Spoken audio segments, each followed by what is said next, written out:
అసలు కేసీఆర్ అనే ముచ్చట లేదు, మొలకెత్తనేమో అనేటువంటిది ఇదంతా పొలిటికల్ అఫెన్స్ కోసం మాట్లాడే మాటలు. యాజ్ ఆన్ టుడే ఉన్నటువంటి పరిస్థితి, ఎప్పుడు కూడా పార్లమెంట్ ఎలక్షన్లు జరిగితే నేషనల్ పార్టీగా లీడర్షిప్ ఉన్నటువంటి పార్టీగా బీజేపీకి అడ్వాంటేజ్. కానీ ఆ 7-8 సీట్లు రావచ్చు, ఇంకెక్కువ కూడా రావచ్చు, తక్కువ రావచ్చు, ఒకటారా. కానీ లోకల్ బాడీ ఎలక్షన్స్ వచ్చే వరకల్లా 10% లోపే బీజేపీకి వచ్చినాయి. ఉదాహరణగా గ్రామ పంచాయతీ ఎలక్షన్ల గ్రామ పంచాయతీ ఎలక్షన్ల తర్వాత కాంగ్రెస్ కు నియరెస్ట్ రైవల్ బీఆర్ఎస్ఏ అనేది తేలిపోయింది.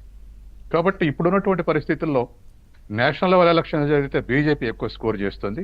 అసెంబ్లీ ఎలక్షన్లు వస్తే ఖచ్చితంగా యాజ్ ఆన్ టుడే ముందు రానున్న 2 ఏళ్లలో ఏమైనా మార్పులు చేయొచ్చు, అప్పుడు మాట్లాడుకోవచ్చు. కానీ అసెంబ్లీ ఎలక్షన్లు కానీ లోకల్ బాడీ ఎలక్షన్లు కానీ ఇప్పటికైతే కాంగ్రెస్ కు నియరెస్ట్ రైవల్ బీఆర్ఎస్ఏ ఉన్నది నిజం. అయితే దీని మీద 10 ఏళ్ళు ఇచ్చారు, వైఎస్ఆర్ కు 10 ఏళ్ళు ఇచ్చారు, ఏమి చేయని అప్పుల పాలుగా మార్చిన కేసీఆర్ కు 10 ఏళ్ళు ఇచ్చారు. అదే విధంగా అభివృద్ధి చేస్తున్నటువంటి రేవంత్ రెడ్డికి తప్పకుండా 10 ఏళ్ళు ఇస్తారు. ఏదో బెంగాల్లో గెలిచినట్టే బీజేపీ దేశం మొత్తం ఓడిపోయినట్టు.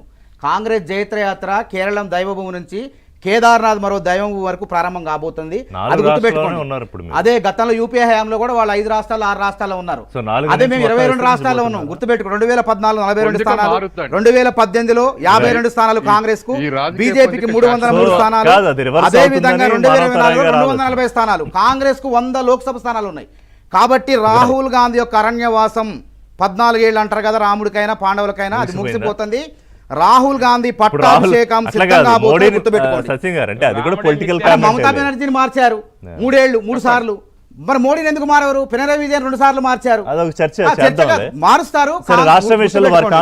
21 రాష్ట్రాల్లో ఉన్నారు, మేము కూడా 22 రాష్ట్రాల్లో ఉన్నాం. అప్పుడు తప్పకుండా ప్రజల మార్పు కోరుతారని నరేంద్ర మోడీని రాహుల్ గాంధీని కోరుకుంటారు.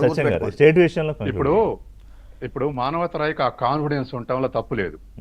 కానీ ఈ పొందికల్లో కొన్ని ప్రాతిపదికలో ఉన్నటువంటి లేదా రొటీన్గా ఉన్నటువంటి పార్టీల్ని ఇవాళ